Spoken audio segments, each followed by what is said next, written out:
Okay.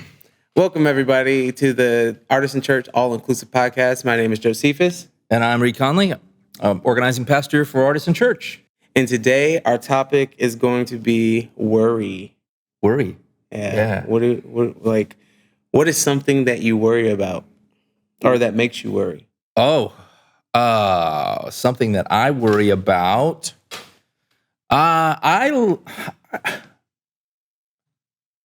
Worry happens on levels. I think worry happens sometimes when I wonder if I'm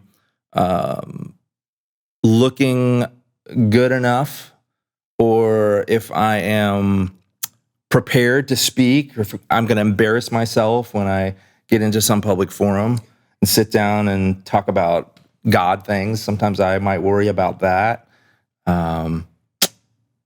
I worry about big stuff like legacy. Am I leaving mark in the world, maybe? Or am I being a good father? Am I setting up my kids for success? I don't know if those worries come every day, but those are just some things that came to the top of my mind. How about you? How about worry for you? Oh, man. We're jumping right into episode 5 here. I just want to say, we are not wasting any time. I am a unique individual. I would say something that worries me is that I don't worry enough. And what I mean by that is I didn't want to just say, I don't worry about nothing. But it's actually truth. Like my brain works in a logical in a logical manner. I have a system of checks I go through on a particular problem, and once I have reached a point to where there is no control for me, and I just simply let it go and understand that, hey, I might need to revisit it later at a different time. What's an example? Sounds weird. My son sometimes, went through a period of like a certain behavior where he would put his shoes on the wrong feet. And it was something that bothered me because he was like getting ingrown nails on his toes and I was like, I don't want him to keep, damaging his feet. And then I realized, this might be just a phase thing, getting upset and, trying to enlist punishments or trying to, coerce him into doing what I want him to do. I was just like, okay, you understand what's happening now, and you're willing to continue to do it. So now it's like, okay, I have to be willing to allow you to learn the lesson and to an extent. Learn it the hard way. Right. Yeah. And, a lot of parents would say, well, he's getting hurt, or there's, some health factor there. Yeah. And with, what the therapist and also his primary doctor were telling us, it's just like, hey, we have to sometimes just let go and let him, and a lot of parents, I feel like that's really hard for them to do. The helicopters. Right. If the therapist and the doctors say that sometimes you just got to let things happen, at the end of the day, I'm willing to do that. So you did have some initial concern about it at the beginning, but it wasn't like something that overtook. You decided to let it go, and right. I mean, there's I don't constitute worry with concern, because I think they're two different things. I mean, you can concern about something, but worry is something that I feel like is one of those things where you're allowing something to consume you that beyond a level of concern. So like, if I'm at work and I'm thinking about, something that's happening at home, I'm worrying about something I cannot affect in this moment. Mm-hmm. That's what worry is to me, is like, hey, why I'm supposed to be present where I'm at. Yeah. So you define worry as something that's like a recurring thing that takes you out of being present. That's just like, that's like coming up when it doesn't need to. Right. Like right now, if I'm thinking about, man, I got to wash those dishes before my wife gets home.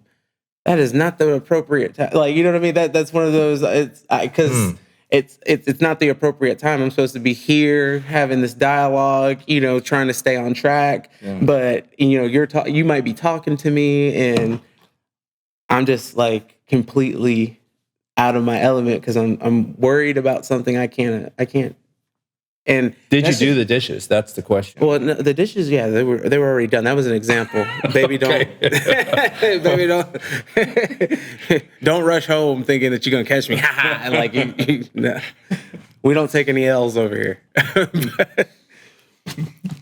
But yeah, so okay. I'm very weird because like I have the unique ability to just let things go.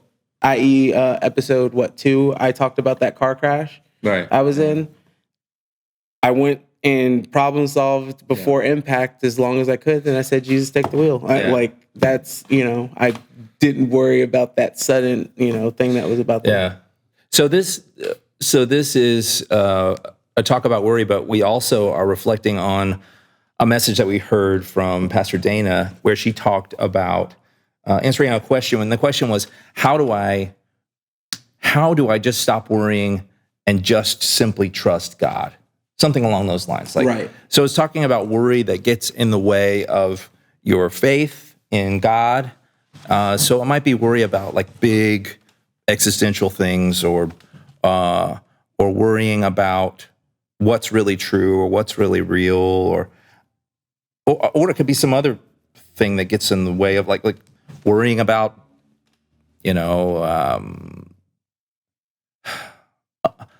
unlikely ways to die or some, right. It could be something that is in your mind and it keeps coming up or something. So maybe we can refine the question. Has there ever been a time maybe when your worry got in the way of having faith in God or got in the way of your faith journey in some way?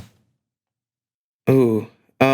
If I'm being honest, it'd be hard for me to say yes to that. I think my logical brain is what does that because it almost feels illogical to trust in things that you can't prove are there. When you're very literal and when you're very technical, like 2 + 2 = 4, to the idea of there's something else out there that hasn't been discovered, that can't be proven, and you just like, I feel like moments with faith, that has been my biggest issue than worrying about it.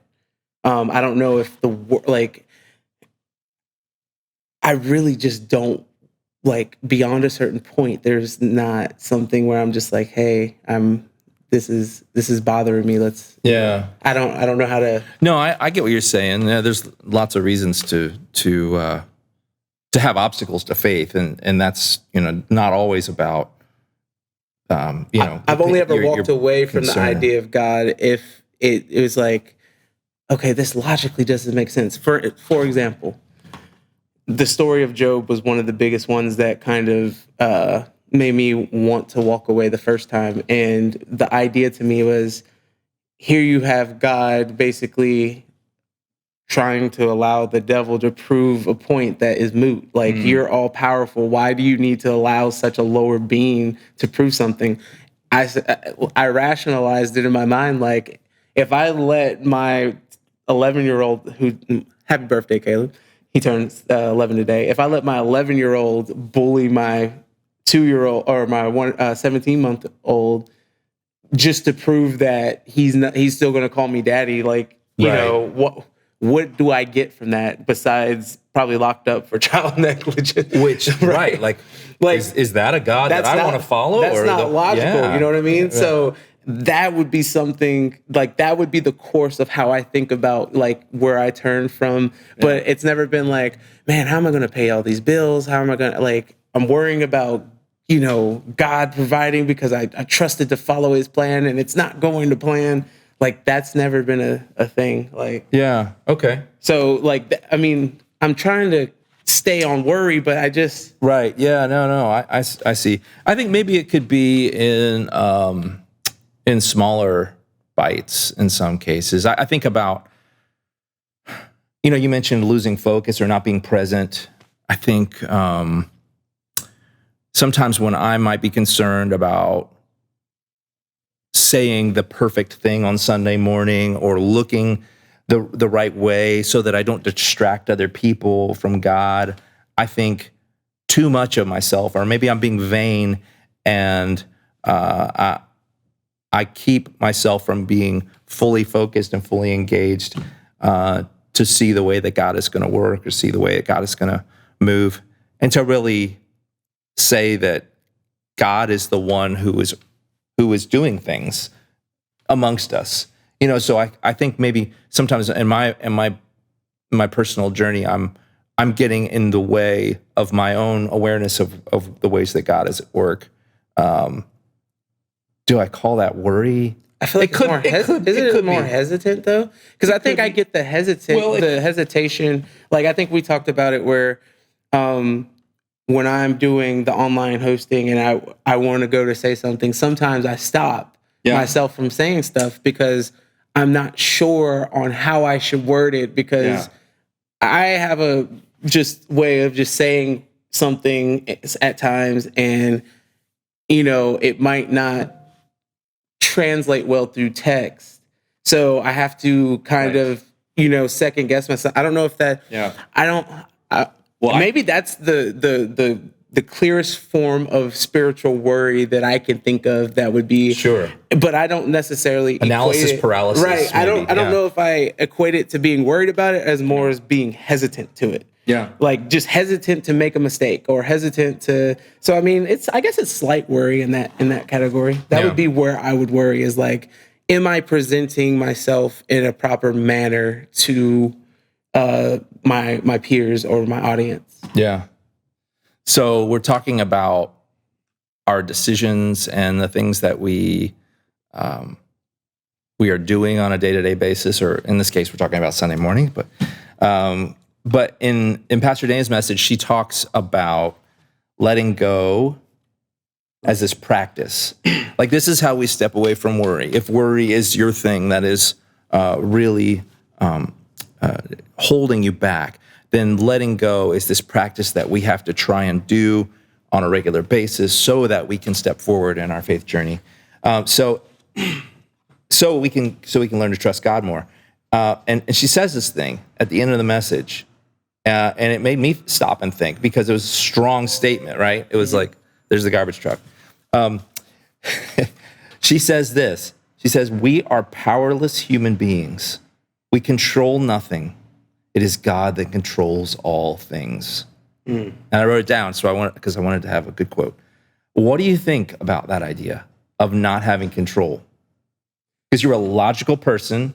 So you trust your mind. I heard a similar quote from a hip hop artist that is even a little bit more. I'm so glad you brought a hip hop reference. It's even more. It's actually, you know this guy. You actually will know this person. Yeah. It is an artist by the name of 50 Cent. Okay, yeah, I know 50 Cent. Do you know why he right? But do you know why he's famous, or do you know his story at all? Anything about his story? Okay, I know it involves Dr. Dre. So before he became a successful artist, he actually had a song that didn't really resonate with everybody. And was it controversial? Oh yeah, he was using what is it called? Bad. When you do something that, oh my gosh, there's no such thing as bad marketing or whatever. There's okay. Like when you. So he was in the news for something right. Bad. It was bad publicity. Right. Bad publicity. There it goes. Right, yeah. He basically made a song about robbing all the other mainstream artists. And he made, it was a creative expression on how he would go about it. And he insulted them along the way. And basically what it was a shock value song to get, here he is unknown, but he creatively constructed a way for everybody to have a conversation about it. And then people who it'd be like David and Goliath. If Goliath really thought about it, he's like, I'm not going to entertain this idea. I could crush him at a will. I'm popular. He's not. By even showing, any interest in this, I'm lowering myself down to that level, right? Well, the artist had the same, the artist should have taken the same approach where it's like, hey, we're not going to pay. This dude doesn't even have a name. Yeah. But by responding to him in their songs, they've basically spread him around the industry as a person that didn't like. So they took the bait, right? And they gave him notoriety. Now people are talking about him. But being from where he's from, that kind of talk is frowned upon. So somebody shot him 9 times. And this is where this message came in to play, because he survived that. And then he became really successful. And halfway into his success, he did an interview. And he's known for just, if he has a problem with somebody, he addresses it. And he addresses it to people that are like, how dangerous this person is. And he said in his interview, when you get shot 9 times and you survive, you realize there's nothing in this world you can control but yourself. And so, that's a little bit like the quote, right? No, it is in the sense of what he's saying is he realized in that moment the idea of control in his head that he thought he had. Everybody wants to feel like they're in control, right? But in all reality, you only control your emotion, like what you do. Everything else in the universe is controlled by, something else. So when you have that acknowledgement that you don't control nothing, it doesn't take away the idea of fear, because if you don't fear anything, you're just not aware of danger. But it does awaken you to this idea that there's some things you just got to let go of. Yeah. And so it's, and we're not afraid all the time. Right. So when we're not afraid and we're still not controlling everything, it's possible. Right. Yeah. So there's a way forward. So that's the first half. We don't control everything. And then the second half, it's God that controls all things. It's a big statement. I know that's weird because, where does free will come in if God controls everything? Well, that is a good question. I think we could chicken and egg that one. Right. No, I know. But I think he has ultimate control over everything. But do I think I think he allows situations to play out based on the idea that we have to navigate this world the way we have to navigate it. And if things happen, then the consequences are basically written in, in the essence. Yeah. But, like the idea of him just controlling everything, then where does, like the our master, decision, where does the master puppet master? Yeah. Puppet master. Yeah. That doesn't work, because then we take away free will. And that's not to say Pastor Dana was wrong. I'm not trying to say that. I think I understand what she means by it. I do too. I think it was in the context of like trying to be control freaks and control this thing in my life. And, if we operate that way, we're setting ourselves up for disappointment, for one thing, or worse. And if we go the other way and say, oh, God's got it all, I can just sit back on my couch because God's going to control and take me the right direction. That's not it either. You can have too little control. You can express too little control. Like if you don't get up and you expect everything to happen on its own, then there's a lack of control there, of self-control at that point. Yeah. But in the theology of 50 Cent, we have a choice to make, and that's what we can control. We control our will.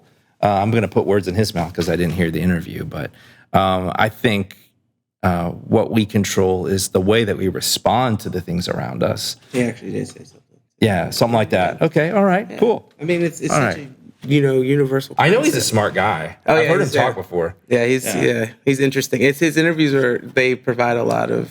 By the way, 50 Cent, if you're listening right now, I'm gonna send it to him directly. I'm gonna at him. We'd like to have you as a guest on the next podcast. I'm gonna add him. I'm gonna push this one. Yeah. Okay. All right. So the practice of letting go, which sounds like something that you have experience with, what does that look like for you day in, day out? When you have something that comes up, like a concern about your kid's health or something about the car's leaking oil or whatever, how how do you said you had a checklist or something? What does that look like for you to let go of stuff? So the checklist is sort of just like, it's actually pretty simple. It's identifying the problem or the situation, because it's not always a problem. Like sometimes you don't worry. I mean, you could worry about what you're getting for Christmas. That's not a problem. That's not something that's, should make you lose sleep at night. But it is something that sometimes people do worry about. Like, am I going to get everything I want? Or if I don't know. But you identify the problem or the situation. You figure out if there's anything that you can do to alleviate the problem or the situation. You then go into action, trying to implement that plan. And then if that doesn't help solve the problem, you reassess. And then at that point, if you can no longer, if you are ask for help is after reassessing. Okay. If you can, enlist other people to probably get you to help the situation, then you do that. Okay. All right. If you've asked for help, you've come up with a plan, your plan didn't work, you've assessed and reassessed, and you've identified. At a certain point, there's nothing else you can do. Like, it's if your house catches on fire. You've called 911. You've assessed that your house is on fire. You've taken action by getting your family out. You've called 911. You've done the things that you can, maybe with the fire extinguisher, till the fire department gets there. Fire department comes, they put the fire out. Your house is either gone, or now worrying about the house being on fire or being burnt down is no longer useful. Because there's no thinking about it does not change the reality of it. So for me, the next thing is, where do I go from here? What's the next avenue? You come up with a new plan and you assess that plan and you put that into action. That's my checklist. It's that simple for me. Once I am no longer able to put any form of control over it for myself, I realize you're not responsible anymore. You can move forward. Oh, I'm still responsible. No, but I mean, but I'm no longer your momentary investing, responsibility is. I'm no longer investing energy in something that has. It's too massive for my energy to change. Yeah, because that's science tells us about energy, and if something has more energy than you, and you just there's no winning that battle. So you divert. You get out of the way of it. So what about God? What do you mean? God has more energy than you, but it's not the same thing. I'm not worried about that. It's positive energy. It's like the battery. That's God's energy. He's that battery that's keeping me running. I was just kind of throwing God in there because I think that sounds like a healthy model, especially like the asking for help part and the and then taking the steps and trying to stay calm and taking, having a healthy respect for just staying logical and not getting caught up in the emotions of it. Because then we can go haywire and do things that aren't helpful. But I wonder what my answer to the question would be. Letting go. I think sometimes just trying to wrap my mind around God and God's presence and God's timelessness, God's power, even though I will never fully understand it, but taking a little bit of time each day to think about God things, to set my mind on God things, helps me to remember how small my troubles are. The way you that's one way. I think I used to worry about that. If I had to worry, I used to worry about why God did the things he did. I guess that would be a thing that I would worry. Like, why would you, that logically doesn't make sense. Why? Now it's just like, all right, I'm not even trying to figure that problem out. It's too big for me. I got to a point to where I got to the point. I wouldn't even say I set that aside. I let that thing just bypass me now. Like I'm not, it's not even in the picture anymore. Okay. Someday we can talk about the story of Job that you mentioned earlier, because that we can look at that and kind of talk and look at how to answer the question of why do bad things happen? Why does God allow horrible stuff to be in existence. You know what I'm surprised we didn't talk about? Yeah. With worry is the creation of the podcast, because there was a lot of, I think, what we've been talking about there. Like, I didn't really have a sense of worry. I was just like, let's just do it. And you were like, well, no, you don't understand, Josephus. Like, and I was completely oblivious to what pressures you're under. And, I think that was a good sign. And that speaks to the worry that I talked about earlier, which is, I want to say the right things, and I want to be projecting the right things. I want to be sharing the good news. And so I'm going to, some days more than others, I'm going to do everything I can to make it the best message, the best projection of what to do. And sometimes that can get in the way of just starting and doing it. And just, you gotta write some bad pages before you publish a novel, Right. And so you gotta just forge ahead and not forage ahead, but forge ahead. Maybe I'm hungry. But I think at the risk of this being a podcast about a podcast, I think that when we did decide to just go ahead and do it, then I could look at it from a perspective of,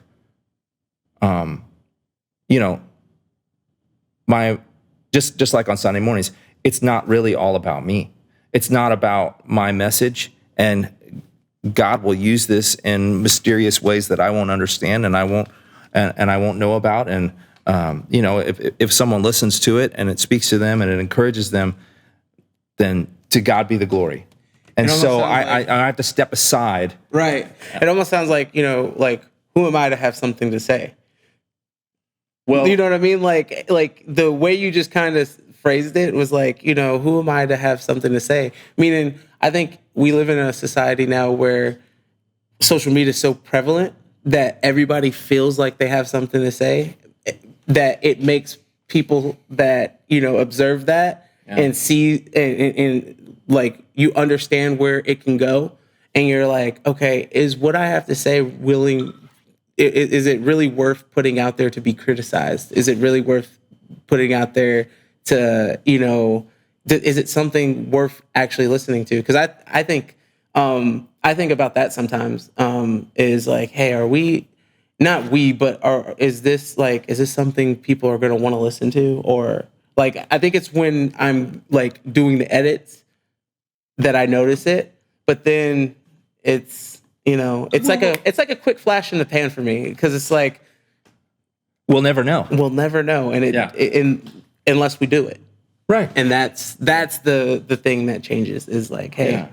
And I think we will find, as we keep going, we'll find more topics that people want to hear about. And do you think you could revisit something that you were worried about at a later time? Because I feel like that might be, if I think that's something I might do, is like, hey, I was worried about, like, for lack of a better word, I was worried about this thing, and then I went through my checklist, and it was like, okay, I got rid of it. Yeah.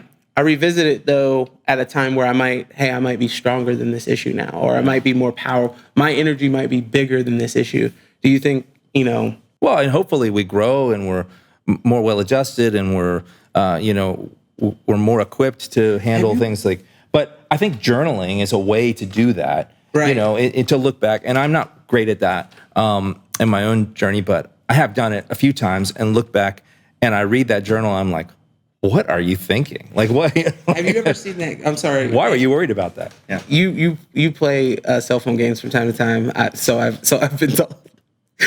But what game?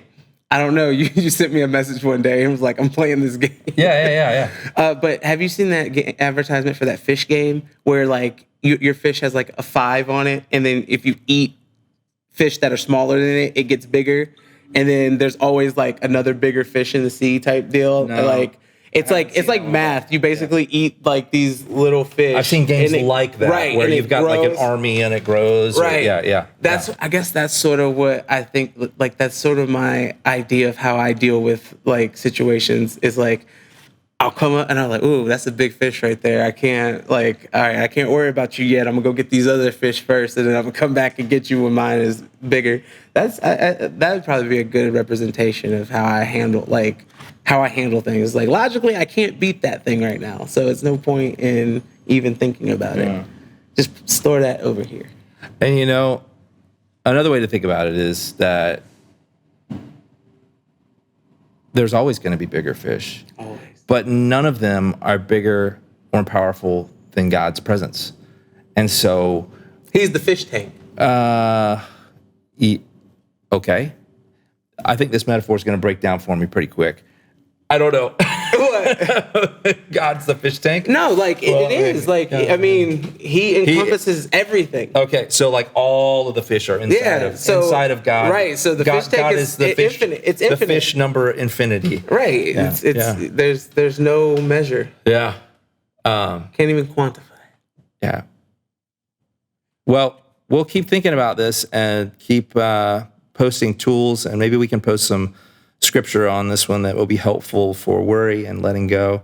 I've got a couple that have come to mind, but we're out of time for today. So I just want to thank everybody for listening and for tuning in. Please post some comments and let us know what you'd like to hear about next. We'll keep making podcasts. Hey, it's about time to actually start releasing some, right? Yeah. So super excited about that. Yeah, I am too. So we'll be getting to you soon, and thanks for tuning in, everybody. Later.